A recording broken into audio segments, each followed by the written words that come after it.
Assalamualaikum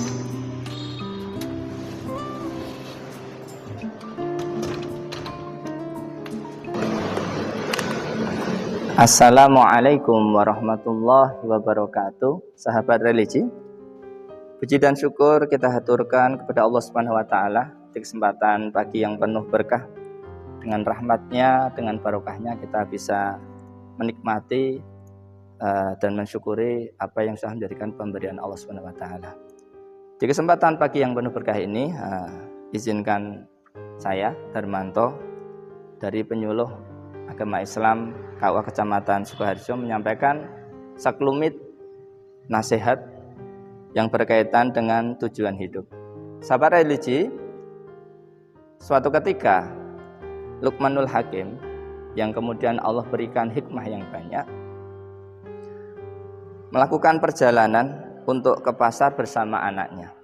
Dan apa yang dilakukan? Luqman ini pergi ke pasar untuk membeli seekor keledai.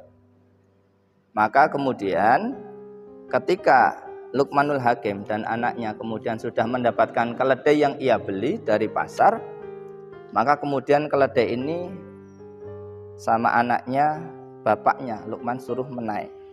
Kemudian ketika ayahnya naik, kemudian berjalanlah keledai ini, dan apa yang terjadi? Di depan ada kerumunan orang, kerumunan ibu-ibu yang sedang menyapu. Maka kemudian sang ibu berkata, "Duhai, kok tega ya seorang ayah menaiki keledai sedangkan anaknya disuruh untuk menuntun." Maka kemudian setelah beberapa langkah, sang ayah kemudian turun dan minta untuk anaknya menaiki keledai, dan ayah tersebut kemudian menuntun. Berjalan beberapa langkah, maka di depan juga orang berbicara kembali bahwa, "Wahai, bagaimana ini? Ada anak naik di atas keledai, kok ayahnya disuruh menuntun? Mana sopan santun? Mana etikanya?" Maka kemudian setelah berjalan beberapa langkah, anak itu kemudian turun. Kemudian berkata ayahnya, "Ayah, saya tak turun saja." Kemudian keledai dituntun berdua bersama. Ketika di depan ada orang kemudian berucap lagi, "Wahai, gimana ini? Keledai dibeli, kenapa keledai malah dituntun?" Seperti itu. Maka kemudian keduanya menaiki keledai tersebut. Dan ketika berjalan lagi ada orang yang ngomong, "Gimana ini? Kok enggak punya peri kehewanan? Kok keledai yang sekecil itu dinaiki berdua?" Terus kemudian turun lagi. Berdua, sang ayah dan anak kemudian berbicara lagi, "Wahai anakku, seperti apa seharusnya?" "Ya udah ayah." Maka kemudian sang ayah berbicara, "Carilah sebatang pohon yang kuat dan kita ikat kaki depan dan kaki belakang." Dan tadi batang pohon itu diselipkan di tengah-tengah. Maka kemudian sang ayah di depan dan yang sang anak di belakang, kemudian keledai dipikul. Apa yang terjadi lagi?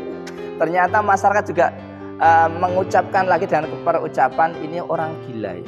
Keledai seperti harusnya ditunggangi kok malah dipikul berdua."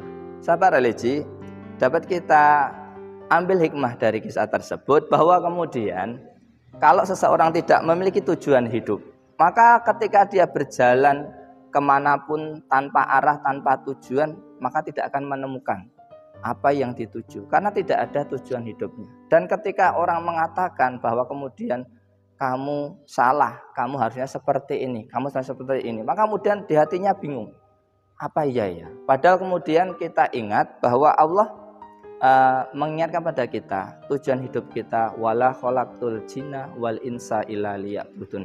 Tujuan kita diciptakan jin dan manusia ini tidaklah bukan kecuali untuk beribadah. Maka kemudian mari kita kemudian menguatkan diri untuk beribadah kepada Allah. Ibadah yang kita tunaikan, mohon maaf, tidak semata-mata ibadah yang sifatnya hanya formalitas, sholat, kemudian puasa, haji dan lain-lain. Tapi ibadah yang kita laksanakan, bahwa kemudian kita ingat betul ibadah itu bisa bernilai dunia dan ibadah itu bisa bernilai akhirat. kapan ibadah bernilai dunia, kapan ibadah bernilai akhirat. Manakala kita beribadah itu diniatkan hanya untuk sombong, untuk riak, maka kemudian ibadah ini bernilai dunia. Tapi kapan nilai ibadah bernilai akhirat, walaupun itu ibadah dunia, manakala kemudian kita meniatkan pekerjaan kita, rutinitas kita, bahkan kita jalan-jalan, itu kita niatkan hanya mencari ridho Allah Subhanahu wa taala. Semoga pekerjaan kita, kemudian dakwah kita dan apa yang kita lakukan semata-mata kita niatkan pada Allah Subhanahu wa taala, dan inilah tujuan kita.